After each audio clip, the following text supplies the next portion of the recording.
So இந்த என்டிஏல விஜய் அவர்களை வந்து இணைப்பதற்கான அந்த ஒரு முயற்சி நடக்குது இல்லையா?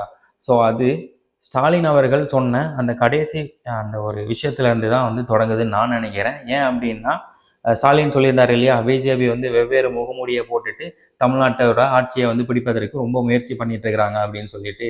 ஸோ அதை நம்ம வந்து ஏற்கனவே வந்து கண்கொண்டு பார்த்துட்டு தான் இருக்கிறோம்.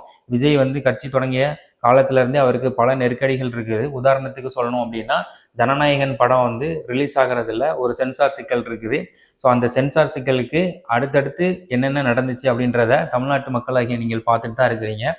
இப்போ கூட ரீசெண்டாக பார்த்தீங்கன்னா அந்த படத்தை வந்து மறு ஆய்வு செய்வதற்கான ஒரு தேதி வந்து கொடுத்துருந்தாங்க. ஸோ அந்த தேதியில் அந்த கமிட்டியில் இருக்கிற ஒரு சிலருக்கு வந்து உடம்பு சரியில்லை அப்படின்ற மாதிரி ஒரு தகவல் கொடுத்துருக்குறாங்க. ஸோ அதையும் வந்து இன்னும் தள்ளி போடுறதுக்கு தானே முயற்சிகள் இருக்குது. ஸோ இதுவுமே வந்து தாவேகா தலைவர் விஜய் அவர்களுக்கு கொடுக்கக்கூடிய ஒரு நெருக்கடி தான். ஸோ சென்சார் போர்டு யாருக்கு கீழே இருக்குது அப்படின்றது உங்களுக்கு கண்டிப்பாக தெரிஞ்சிருக்கும். இது போக இப்போ பவன் கல்யாண் மூலமா விஜய் கிட்ட பேச்சுவார்த்தை நடந்துட்டு இருக்குது அப்படின்ற மாதிரியான தகவல் வந்து வெளியாயிட்டு இருக்குது.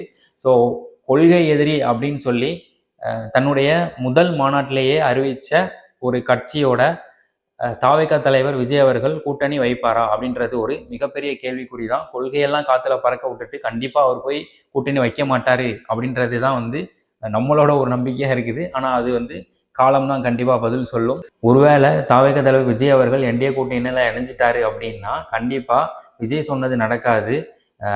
மாறாக ஸ்டாலின் அவர்கள் சொல்லியிருந்தார் இல்லையா, தமிழ்நாட்டுக்கும் என்டிஏ கூட்டணிக்கும் தான் வந்து போட்டி அப்படின்றது, அதுதான் வந்து கண்டிப்பாக வந்து நிறுவப்படும்.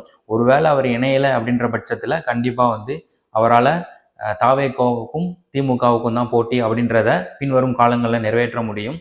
ஸோ மக்களாகிய நீங்கள் வந்து என்ன நினைக்கிறீங்க? இந்த தேர்தலில் 2 கட்சிக்கு தான் போட்டியாக இருக்குமா, இல்லை 4 முனை போட்டியாக இருக்குமா, இல்லை இதில் வந்து ஸ்டாலின் சார் சொன்னது வந்து நடக்குமா, இல்லை தாவேகா தலைவர் விஜய் சார் அவர்கள் சொன்னது நடக்குமா அப்படின்றத கமெண்ட் செக்ஷனில் சொல்லுங்கள். இதே மாதிரியான அரசியல் பதிவுகளுக்கு தொடர்ந்து நம்ம பேஜை ஃபாலோ பண்ணுங்கள். இந்த வீடியோ பிடிச்சிருந்துச்சுன்னா லைக் பண்ணுங்கள். மீண்டும் உங்களை வேற ஒரு பதிவில் வந்து சந்திக்கிறேன். நன்றி.